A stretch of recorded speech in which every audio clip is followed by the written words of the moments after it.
என்னடா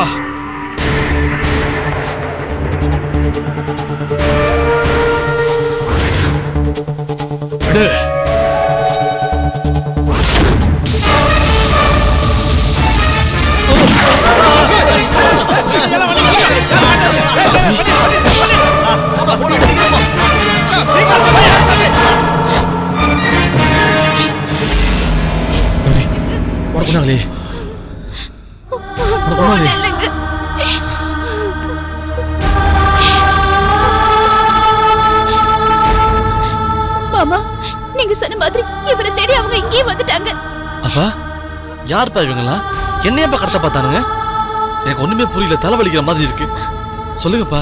கௌதம், நீ எதுக்கும் பதட்டப்படாத. அவங்க டெல்லியில இருந்து வந்திருக்காங்க. நீ டெல்லியில இருந்தப்போ அவங்களுக்கு எதிராக ஏதோ செஞ்சுட்டேன்னு சோனா வந்து சொன்னா. அதனாலதான் உன்னை கடத்திட்டு போக வந்திருக்காங்க.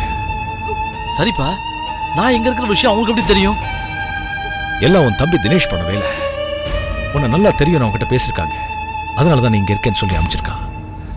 கௌதம், நீ கவலைப்படாத, எல்லாம் சரியாயிடும். நான் தான் எனக்கு எதுவுமே தெரியலன்னு சொல்றேனப்பா. அப்புறம் என்ன டார்ச்சர் பண்றானுங்க? ஏய், நீ எதுக்கும் ஃபீல் பண்ணாத. அவங்களால உனக்கு எந்த ஆபத்து இனிமே வராது. ஓகே?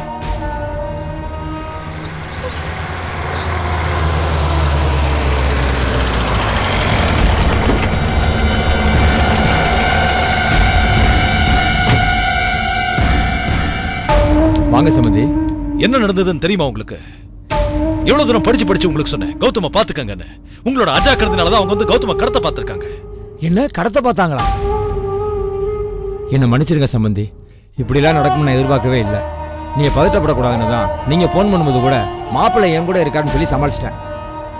ஆனா இந்த மாதிரி விபரீதம் நடக்கும்னு நான் எதிர்பார்க்க. நான் மன்னிக்கிறதுக்கு இதுல என்ன இருக்கு சம்பந்தி? ஆனா இப்படியெல்லாம் நடக்கும்னு எனக்கு நல்லாவே தெரியும். நல்ல வேளை கௌதம் பொண்ணு ஆகல. சரி விடுங்க, மற்றது வீட்டுல போய் பேசிக்கலாம். வாங்க சம்பந்தி, நம்ம வண்டியில போயிடலாம். இல்ல, அவங்க 2 பேரும் என் கார்லயே வரட்டும். நீங்க வாங்க.